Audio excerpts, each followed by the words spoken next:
El 22 de desembre de 2015, l'Assemblea General de les Nacions Unides va decidir designar l'11 de febrer com a Dia Nacional de la Dona i la Nina en la Ciència, per fer honor a les dones que han contribuït en l'evolució de la ciència i la tecnologia.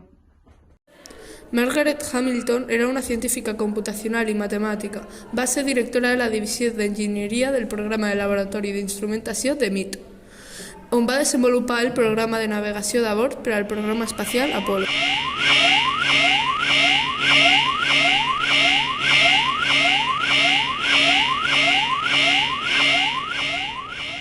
Gràcies a ella, la missió de l'Apollo va ser un èxit.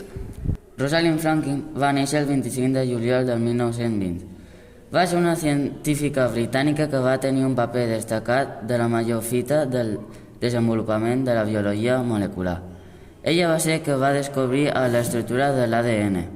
El fet de ser dona no fa que no puguis complir els teus somnis. Sé com elles i sé qui vulguis.